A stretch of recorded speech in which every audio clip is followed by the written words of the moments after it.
ہمارے رسول اللہ صلی اللہ علیہ وسلم سب سے اعلیٰ انسان ہیں، سب سے زیادہ خوبصورت اخلاق والے۔ ہمارے رسول اللہ صلی اللہ علیہ وسلم ہمارے لیے ایک مثال ہیں۔ ہمارے رسول اللہ صلی اللہ علیہ وسلم کی زندگی اور ان کا ہر عمل لوگوں کو اچھائی دکھانے کا راستہ ہے۔ یہ وہ راستہ ہے جو اچھائی کو بیان کرتا ہے، کیونکہ یہ صرف بولنے کی حد تک نہیں تھا بلکہ عمل بھی تھا۔ وہ ایسے ہی تھے۔ وہ صلی اللہ علیہ وسلم آج کل کے لوگوں کی طرح نہیں تھے جو صرف بات کرتے ہیں اور سکھاتے ہیں لیکن اس سے خود نہیں سیکھتے۔ ہمارے رسول اللہ صلی اللہ علیہ وسلم نے خود پر زیادہ دھیان دیا ہے کیونکہ وہ لوگوں کے لیے مثال تھے۔ وہ ہمارے لیے سب سے اچھی مثال ہیں۔ اللہ عز و جل قرآن میں ان کی تعریف کرتا ہے، لَقَدْ كَانَ لَكُمْ فِي رَسُولِ اللَّهِ أُسْوَةٌ حَسَنَةٌ۔ ہمارے رسول اللہ صلی اللہ علیہ وسلم آپ کے لیے ایک اچھی مثال ہیں۔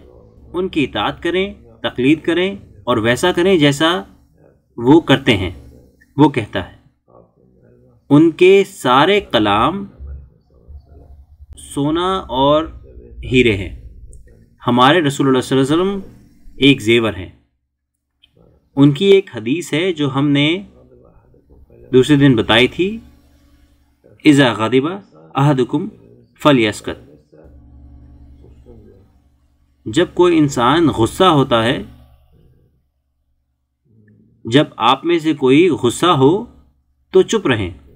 یہ ایک بڑی نصیحت ہے، کیونکہ جب انسان غصہ ہوتا ہے تو اسے نہیں پتا ہوتا وہ کہہ کیا رہا ہے، اسے نہیں پتا ہوتا کہ کس طرح کے برے لفظ وہ کہہ رہا ہے۔ اس لیے اس کو خود کی نفس پر قابو کرنا چاہیے، اسے نفس پر قابو کرنا چاہیے اور چپ رہنا چاہیے۔ کہتے ہیں ہمارے رسول اللہ صلی اللہ علیہ وسلم غصے میں اس کو گالی گلوچ نہیں کرنی چاہیے، اسے کوئی برا لفظ بھی نہیں کہنا چاہیے۔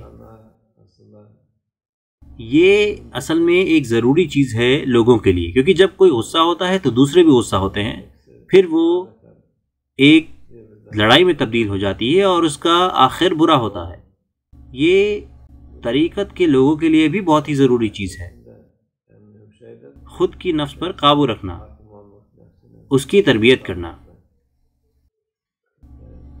یہ ایک بہت ہی بڑا اور خوبصورت کلام ہے۔ یہ ایک چھوٹی حدیث ہے، لیکن اس چھوٹی سی حدیث ہمارے رسول اللہ صلی اللہ علیہ وسلم کی اس کے بڑے فائدے ہیں۔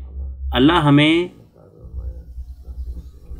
ان کی اطاعت کرنے کی توفیق عطا فرمائے، وہ ہمیں کامیاب کرے کہ ہم ان کی تقلید کریں، ان کی سنت پر عمل کریں اور ویسا کریں جیسے انہوں نے کیا، انشاءاللہ۔